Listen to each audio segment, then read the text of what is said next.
Well, it's Monday, Veterans Day 2018, here in Western Pennsylvania. And I'm getting ready for winter. They said snow and rain coming, so I figured I'm going to get both the bikes out. Suzuki's up there.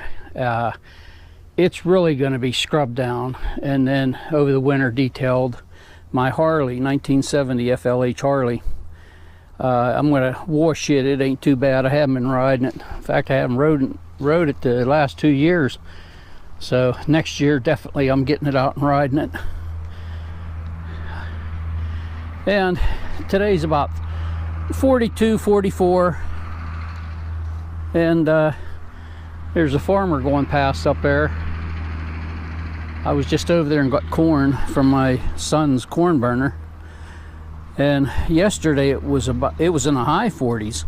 So I replaced my bricks that I had taken out to put my 220 line in.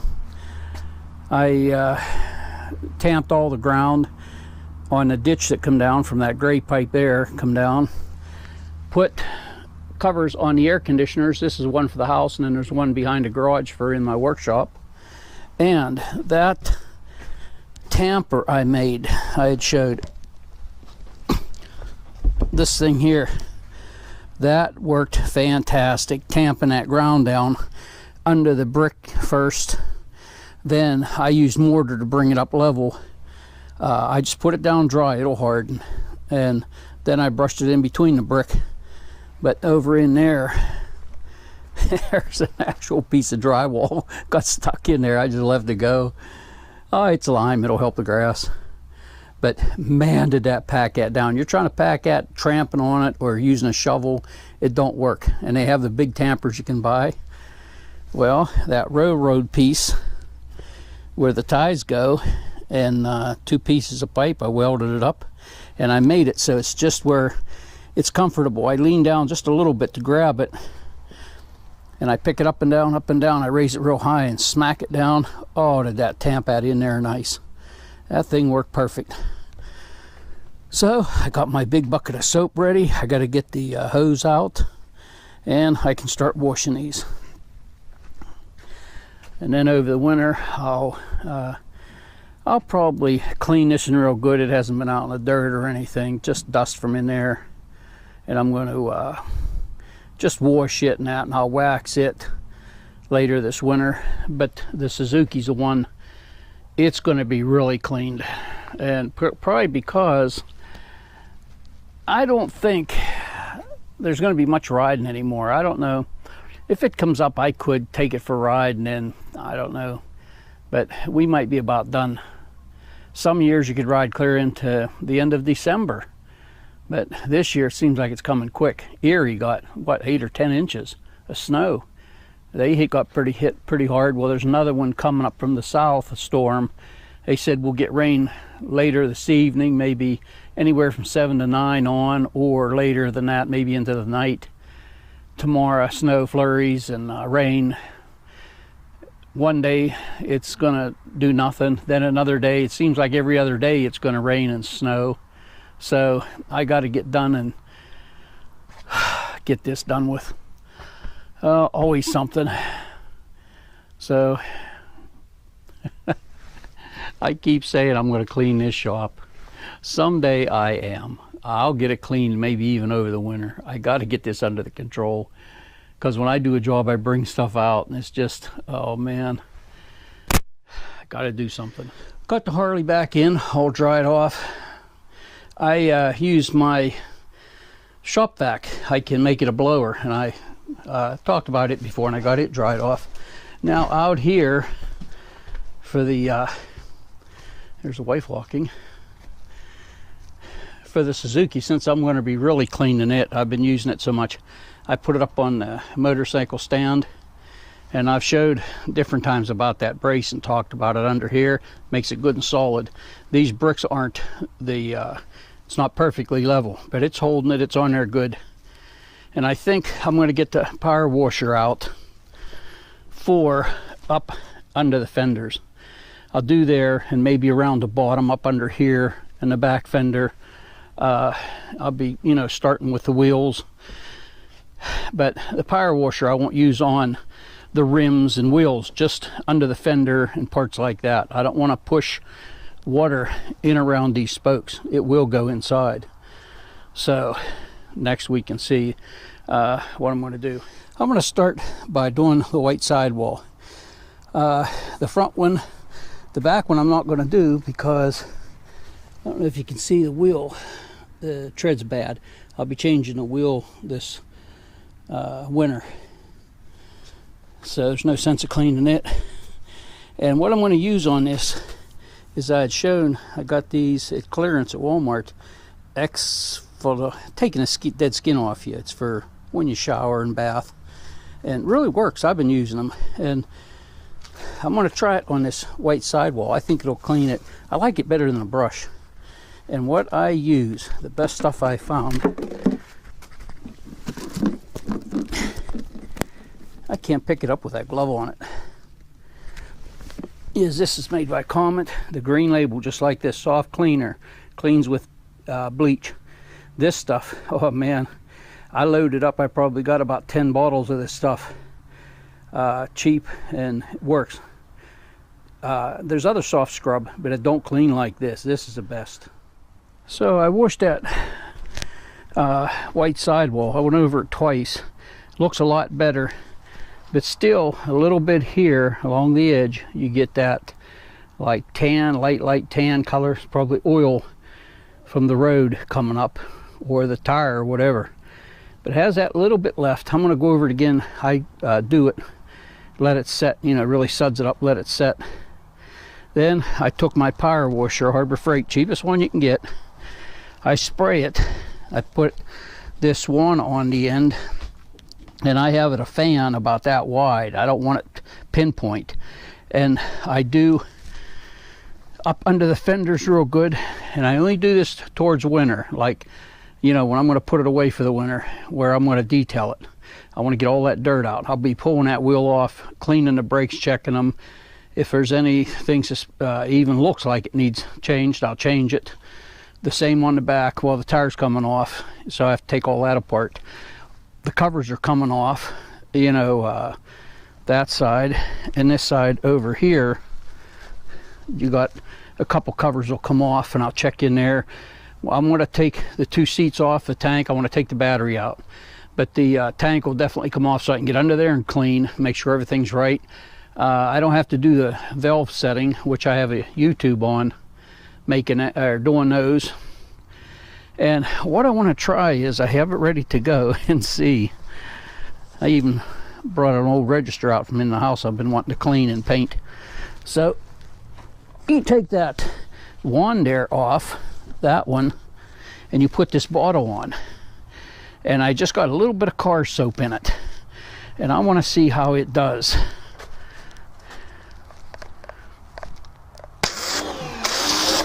Oh, that's spraying too hard. I'll say that.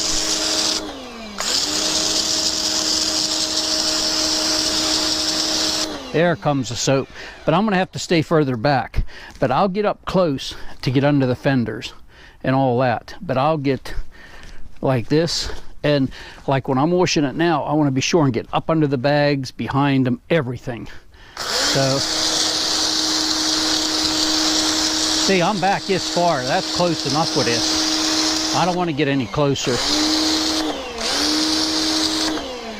This thing, you can't fan it. And that wand won't go in the end of this.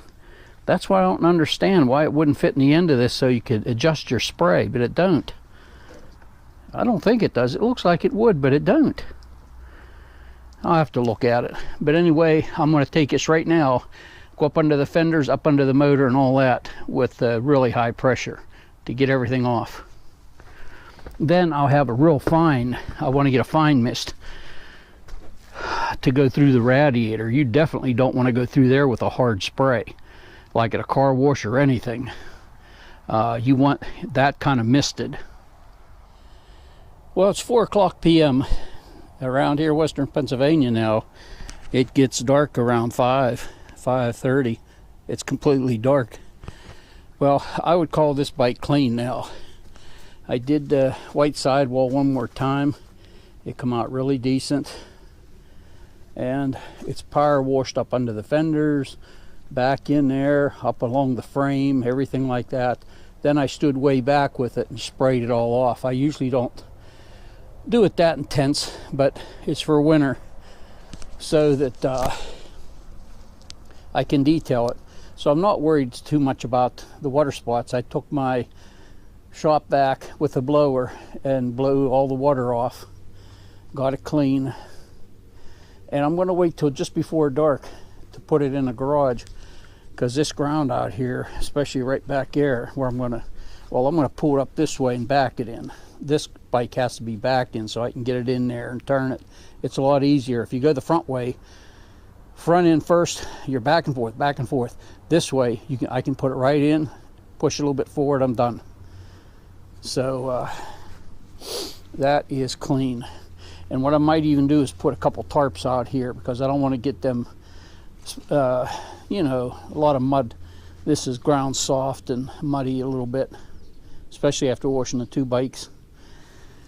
The little power washer from Harbor Freight, that works great. You got the little bottle in it that you can put soap, car soap for your car or whatever. And another thing is, you put Awesome. I always talk about Dollar General, and that has Awesome. Dollar Store has it. You put some of that in there, and you don't have to fill that bottle. Just put a little bit in. Man, does that clean good then, like greasy stuff and that. Another great thing is one of these hoses that shrivel up. There's two 50-footers in there. That's 100 foot, and I mean, fits in that little bucket. That's where I keep it, and a nozzle for it. Fantastic. Instead of that other stinking hose you got to roll up and takes up so much room, this little bucket just sits there. The only thing is, when you go to put it away, you shut your water off. You have to leave the pressure off for a good while, then take your nozzle off and let it drain out, because it's going back down, you know, collapsing. That takes a little while, but that is great. This thing, I love it, and I know it's under $100. You use a 20% coupon, and that little thing's been working great. So I get this back in the garage. I'll put a light cover over it, and we get snow and this and that. I can go in there and turn the furnace up. I keep it on 50 at night. I can turn it up and work on detailing it. Here's a tidbit. Living in western Pennsylvania, our township is Westmoreland County. I mean the county. So they call or notify you maybe every year and a half, 2 years, jury duty. And they give you a number, you call, and well, at this time we don't need you. You wait a long time. No, they changed it. They always put it to us. Now you get jury duty, they'll say, okay, call Friday, you know, then it'll say the time to call after 4 p.m. and they'll tell you if they need you or not. So you call Friday, they'll say, well, call Monday. Call Monday. Well, we don't need you at this time, call Friday again. They have a 2-week span that they do that. So you're hanging there for 2 weeks wondering if you're going to get called or not. Who come up with that idea? Hey, why don't they get, like I said, the main thing is they should have professional jurors that know a little bit of law, that, you know what's going on. Everything you do, like I said before, everything you do, you go to get your driver's license, you have to go out with somebody, this and that, just on and on. Everything you do, you take some training or whatever. Gun control, well, with the guns they should make it that you go and at least, take your gun there and they'll show you how to operate it and about safety, you know what I mean. They don't do that. You don't have to. But most stuff in your life, I started at National Roll. I had to break in on machines. You don't go in there, you don't know how to run it. And I mean, it takes you, they say it took you a year to get really comfortable on the machine. That was for roughing and finishing. It takes you about a year to learn that machine, the ins and out of it. Everything doesn't work perfect to where you were really making a good product and, keeping the times down. Here, you go over there, they're going to give you a few instructions. Well, what are you going to do? You're going to look at the guy, say if it's a man, it could be a woman, anybody, but say there's a man there on trial for something. And I had went one time, and I went up, and they were picking the jurors. Well, they asked a whole bunch of us. They had the guy stand up. Does anybody know him? Does anybody know about the case? No. The lawyer stood up. You know the lawyer. You're friends with him, this and that, on and on. All these questions. Finally, they picked 2 alternates, 12 jurors. I'm the 12th one picked. So we go to lunch. We come back from lunch. They said, you can go home, because he decided he wanted the judge to decide his fate. It was for assaulting a woman. There was a lot of women on the jury. He said no, he didn't want it. He said it never happened before. So we get sent home. But I don't know. You know, you go in there and you're going to look at the guy, and you know how it is. My wife does a lot of stuff on the internet. Well, I would take her down to Pittsburgh, right in town. She would go up and she would do these things like mock trials almost. And she got paid for it. You know, I mean, we're not going to do that for nothing, but she would get paid for it. She went down a few times, and they would have like 2 different lawyers pleading the case, this and that. And she would sit there just like she's a juror. And then they would ask you questions. What did you think of the first lawyer? How did he act? Was he believable? And on and on. Then the other lawyer, well, he was more believable. He was dressed a little better, this and that. They want to know all that stuff. You know, it's like a study survey, and she got paid for it. But here you go over there, man, I don't know. The only good thing about it is when you're 70 years old, you can tell them, I don't want to go anymore. It should be 65, because when you get 65, I think it's when you start feeling a lot of your aches and pains when you're young, doing stupid stuff, you know, and getting bumped, and now it all comes back. You've got arthritis. But a couple years, I'll be done with it, because once you're 70, you don't have to go anymore. And I don't know, it's just, now they hook you there for 2 weeks. I mean, really? I'm surprised that Pennsylvania, they did away with the helmet law, which I think the insurance company should specify when you get a thing. If you're not wearing a helmet, when you wreck, you're not covered, because I can't believe they don't, you know, they don't care. I can't believe that one. And I don't know, this hanging you there for 2 weeks. Instead of just call once, you're done with it. You know, you're either going to go or you're not.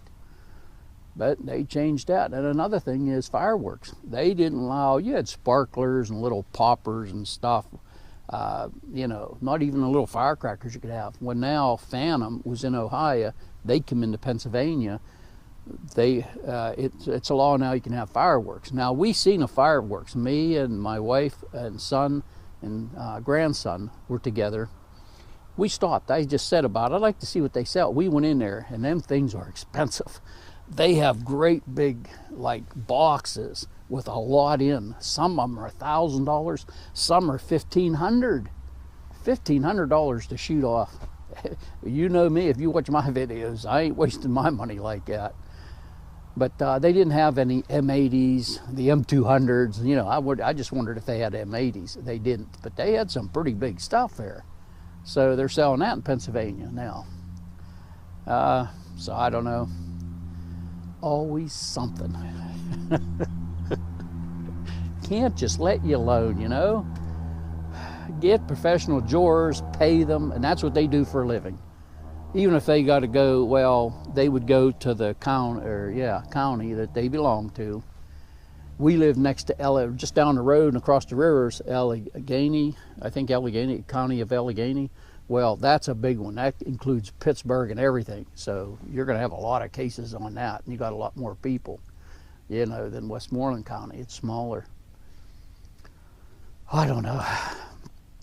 I don't know.